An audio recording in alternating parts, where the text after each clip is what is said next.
안녕하세요. 김희성 약사입니다. 지난번에 그 치매 원인에 대해서 제가 영상으로 말씀을 드렸었는데 그때 많은 분들이 질문을 주셨어요. 그러면 치매를 예방하고 개선하기 위해서는 어떻게 하는 게 도움이 되느냐라고 질문을 주셨는데 그래서 후속편으로 오늘 내용 준비했습니다. 현재 밝혀진 치매 원인들, 그 직접적인 원인들의 기저 밑바닥에는 인슐린 저항성이라는 것이 딱 받치고 있다라고 말씀드렸죠. 그래서 치매를 유발하는 원인들을 살펴보자면 직접적인 게 유전적 요인이 있을 수 있고, 그리고 뇌 내에 베타 아밀로이드가 축적이 되는 거, 그리고 뇌 내에 타우 단백질이 손상이 되거나 서로 엉키는 거, 그 다음에 혈중에 호모시스테인의 농도가 증가하는 거. 이 호모시스테인은요 아미노산인데 이게 심혈관계 질환을 유발하는 가장 강력한 혈관 독소 아미노산입니다. 그리고 이제 뇌 내에 아세틸콜린이라는 신경 전달 물질이 급격히 감소하는 거, 그다음에 체내 만성염증이 심해졌을 때 이것들이 이제 치매를 유발할 수 있는 직접적인 원인이 될 수 있고요. 이 원인들의 저변에 이제 인슐린 저항성이 깔려 있다라고 말씀드렸습니다. 그리고 중요한 것은 이 인슐린 저항성이 지속이 될수록 방금 말씀드린 직접적인 원인들 또한 더욱더 가속화되고 악화될 수 있다라는 거죠. 그리고 인슐린 저항성을 통해서 증가되는 물질이 있는데요. 바로 최종 당화산물이라는 물질입니다. 이 최종 당화산물 중에 하나가 당화혈색소예요. 당뇨병 있으신 분들은 검사 자주 하시죠. 3개월이나 6개월에 한 번씩 이제 규칙적으로 검사하는 게 이 당화혈색소인데, 이 당화혈색소 같은 최종 당화산물은요, 또 뇌내 단백질과 서로 엉키고 쌓이면서 뇌세포를 손상시키는 치명적 구조를 만들기 때문에 이 알츠하이머 같은 치매를 더욱더 악화시킬 수 있다는 거죠. 이 인슐린 저항성이 생기면 결국은 혈액이 끈적하고 탁하게 됩니다. 그래서 뇌를 포함한 인체 조직의 모세 혈관의 소통을 막아버리는 거고요. 결국에는 염증성 물질로 가득 차게 해서 이 뇌세포를 손상을 시키고 정상적인 뇌의 신호 체계를 무너뜨리는 겁니다. 쉽게 말하면 이게 뇌세포들 주변에 있으면 안 되는 찌꺼기들이 자꾸 달라붙거나 생긴다는 거죠.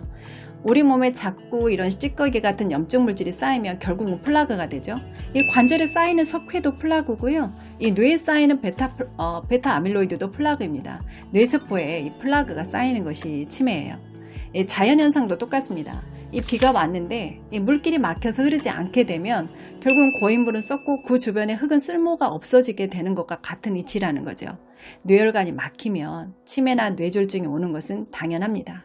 그렇다면 오늘의 하이라이트, 이 치매를 유발하는 인슐린 저항성을 극복하기 위해서 오늘부터 당장 나는 무엇을 해야 될까라는 생각이 드실 겁니다.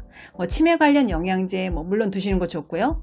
인슐린 저항성 개선 영양제 물론 아주 중요합니다. 하지만 인슐린 저항성은 잘못된 습관에서입니다. 잘못된 습관이 바뀌지 않으면서 영양제만 챙겨 먹어서는 절대 장담할 수가 없습니다. 잘못된 습관을 고치셔야 됩니다. 첫 번째, 흰 쌀밥이나 국수 같은 고탄수화물 음식 제한하셔야 됩니다. 너무 뻔한 말 같죠? 하지만 너무 뻔하다라는 것은 너무나 당연하다라는 말입니다. 그래서 흰 쌀밥이나 국수 같은 고탄수화물 음식 제한하시고요. 그리고 두 번째, 고지방, 고칼로리 음식의 섭취도 제한하셔야 됩니다. 즉 볶거나 튀기거나 굽거나 이런 조리 과정을 거친 음식을 제한을 하셔야 돼요. 똑같은 요리 재료를 하더라도요, 이게 볶거나 튀기거나 구우면 고지방, 고칼로리 음식으로 만들어 버립니다. 비교를 해보면요, 이 칼로리 변화가 거의 둔갑 수준이에요. 이렇게 해서 소모가 되지 않은 칼로리는 지방으로 전환이 되고요. 또 그렇게 해서 형성된 지방세포는 복부 비만으로 이어지게 되고요. 그래서 인슐린 저항성을 유발하면서 염증 수치를 증가합니다. 그래서 굽거나 볶거나 튀긴 대신 삶거나 찌거나 그렇게 해서 드시길 바랍니다. 그리고 이제 세 번째는요, 인스턴트 음식이나 튀김류들, 이런 인스턴트 음식이나 튀김들은 활성산소를 그 자체가 많이 내재하고 있어요. 그래서 뇌의 만성염증을 악화시킬 수 있습니다. 그리고 이제 네 번째는 술을 자제하셔야 됩니다. 술은 인슐린 저항성을 유발할 수밖에 없죠. 탄수화물이니까. 그래서 인슐린 저항성을 유발할 뿐 아니라 그 자체가 뇌세포를 파괴시키는 직접적인 원인이기도 합니다. 그리고 이제 다섯 번째가 이제 수면 부족. 수면 부족과 불면증은 뇌신경세포의 성장을 억제합니다. 그래서 대신에 우리 건강인님들은요, 이렇게 하셔야 됩니다. 첫 번째, 건강한 식단 유지하셔야 됩니다. 건강한 식단 중에서도 첫째, 흰쌀밥 대신에 잡곡밥 드셔야 돼요. 여기서 기억하셔야 될 것은 잡곡밥을 드실 때 꼭꼭 씹어서 정말 최소한 30번 이상 씹어 드시라는 거예요. 처음에 시작하면 대부분 뭐 씻기도 불편하다, 소화도 안 된다, 가스가 차서 더부르 가다, 뭐 이렇게 말씀하시거든요. 그래서 더 꼭꼭 씹어 드셔야 된다라고 강조하는 거고요. 아무리 좋은 음식이라도 소화가 안 되면 흡수도 안 됩니다. 흡수가 안 되면 결국 내 몸을 오염시키는 찌꺼기밖에 되지 않는다라는 거 꼭 기억하시고요. 천천히 식사를 즐기세요. 그리고 이제 견과류가 아주 좋은데요. 반드시 그러니까 올해 수확한 견과류를 드세요. 언제 수확했는지, 언제 껍질을 벗겨 놓았는지도 모르는 견과류는 안 됩니다.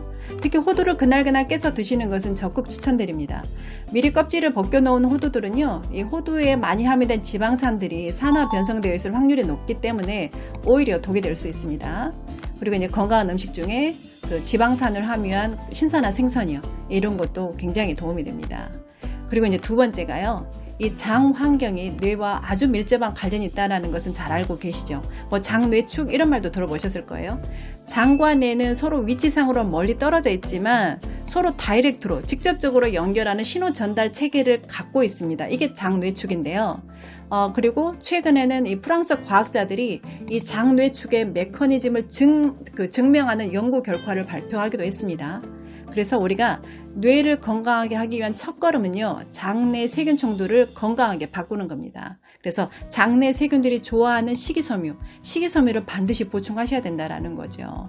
이 식이섬유는요, 이 장내 세균의 유일한 먹거리입니다. 그래서 식이섬유를 많이 드시는 것은 유산균 제제를 드시는 것보다 훨씬 더 중요합니다. 생채소 많이 드시라는 거죠.